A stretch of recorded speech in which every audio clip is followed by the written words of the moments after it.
मिला। वरदान मांग ले बेटा, तुझे क्या चाहिए। जैसे वरदान की बात कही तो ध्रुव महाराज हंसने लगे। ध्रुव महाराज हंसने लगे तो देवता हंसने लगे, भगवान भी हंस रहे। श्री परीक्षित महाराज जी ने पूछा, भगवान ये सब हंसे क्यों।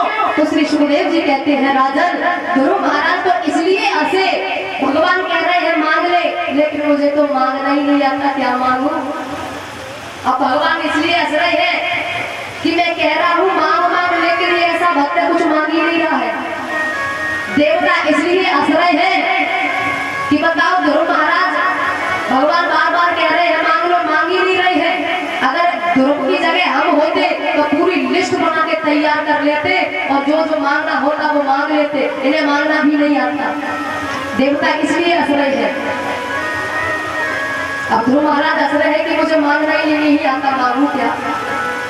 तब भगवान ने अपना संत जो है फूलों से लगाया और ज्ञान ज्योति खुली है, वो चक्षु खुले हैं ज्ञान के। तब ध्रुव महाराज उन्होंने कहा कुछ नहीं चाहिए भगवान, आप मिल गए बस, और मुझे क्या चाहिए। तो भगवान ने कहा ठीक है, मैं अपनी इच्छा से देता हूँ। 36,000 वर्ष तक तुम राज करोगे, उसके बाद सीधे स्वर्ग में जाकर स्थापित हो जाओगे। ग्रस्त जीवन बिताकर 36,000 वर्ष तक तुम्हें राज करना है, उसके बाद तुम सीधे मेरे दिमाग से। और इतना वरदान दिया है। ऐरावत हाथी लेकर इंद्र आया, ऐरावत हाथी पर ध्रुव महाराज को बैठाया गया। भगवान दर्शन लेकर अंतर्ध्यान हो गए। ध्रुव महाराज अपने गांव में आए हैं, हाथी से नीचे आए। लोग कहने लगे अपनी माँ के पास चलो, तुम्हारी माँ बड़ी परेशान है। बोले माँ के पास नहीं, मैं सबसे पहले मौसी के पास जाऊंगा, क्योंकि अगर मेरी मौसी मुझे ताने नहीं देती तो आज मैं कभी भगवान के दर्शन नहीं कर पाता। मौसी के पास गए, दरवाजा खटखटाया। अरे मौसी, मौसी माँ देख तेरे दरवाजे पर कौन आया है। आवाज सुनी है ध्रुव की। अब सुरुचि सोच रही कि मैं तो मुंह दिखाने लायक, क्योंकि मैंने हाथों से धक्का मारा, मैं तो मुंह दिखाने लायक नहीं हूँ। कैसे जाऊं अपने बेटे को मुंह दिखाने। आरती की थाली तैयार करी है सुरुचि ने, और दरवाजा खोला और वो आरती करने लगी। आरती कौन कर रही है, जिसने पहले ध्रुव को धक्का मारा था, आज वही आरती कर रही है। तब ध्रुव महाराज कहते हैं, वाह प्रभु, मुझे कौन पूछता था तेरी बंदगी से पहले, मैं तो यूं ही पड़ा था इस गंदगी में पहले।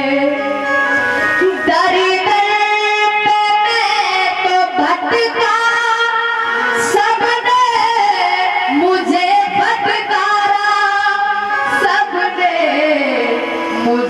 फटकारा, लेकिन अब तो बड़ी महफिल में सब पूजते पहले। अब तो बड़ी महफिल में सब पूजते पहले। उसके बाद माँ के पास माँ ने कहा, बेटा मैंने सुना है कि तू भगवान के दर्शन करके आया है। हाँ माँ, तेरी आज्ञा से, तेरी कृपा से मैं नारायण के दर्शन करके आया हूँ, लेकिन मैं नहीं मानती। क्यों? जब तक तू मुझे दर्शन नहीं कराएगा मैं नहीं मान सकती। तब ध्रुव महाराज ने श्री मंत्र का उच्चारण किया है, ओम नमो भगवते वासुदेवाय, और भगवान प्रकट हो गए। बोलिए आनंद कंद भगवान की जय हो। प्रकट हो गए, पीतांबर लहरा रहा है, परमात्मा का वो दिव्य स्वरूप का दर्शन कर रही है सुनीति। और भगवान कह रहे हैं, हे देवी तेरी कोप धन्य है, तू धन्य है, तूने ऐसा भक्त पैदा किया है। वरदान मांग ले हे देवी, वरदान मांग ले, तू क्या चाहती है। तेरी जैसी नारी अगर हो तो हर घर में एक भक्त पैदा हो, हर बालक एक भक्त हो जाए। हे देवी मैं धन्य हूँ, ऐसी संतान तुमने पैदा की है, ऐसा भक्त पैदा किया है, वरदान मांग ले महाराज। आजकल की कलकाल की अगर कोई नारी होती तो क्या मांगती? और कुछ नहीं चाहिए, भगवान या सौत की नाक काट ले। लेकिन उस पतिव्रता नारी ने मांगा, देना चाहते हो तो छोटा सा वरदान दे दो। क्या? बोले भगवान अगर मेरा द्वारा जन्म हो तो यही तो मुझे बेटा मिले, और यही मुझे सौत मिले, और यही मुझे पति मिले। क्योंकि मेरी सौत अगर ताने नहीं देती तो आज आपका ये रूप, ये स्वरूप का मुझे कभी दर्शन नहीं होता। इसलिए वरदान देना चाहते हो तो वरदान में मुझे यही दे दो जो कि फिर द्वारा से आपका मुझे दर्शन हो सके। भगवान ने कहा तथास्तु वैसा। धन्य है वो पतिव्रता नारी। इसलिए मैं मैयाओं से बार बार कहती हूँ, ध्रुव जैसा बेटा पैदा करना जो तुम्हारी कोख धन्य हो जाए। पुत्रवती युवती जग सोई, पुत्रवती नारी वही है जिसका बेटा, जिसका पुत्र परमात्मा का भक्त है, भगवान का प्यारा है, भगवान की सेवा, बड़ों की सेवा, समाज सेवा करता है, और नहीं तो फिर देश की रक्षा करता है सीमा पर जाके।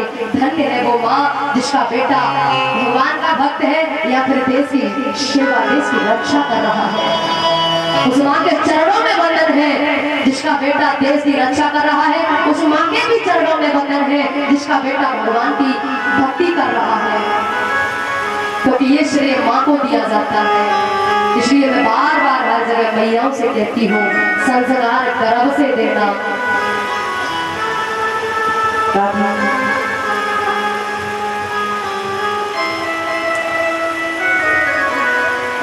श्री भागवत महाप्राण की जय।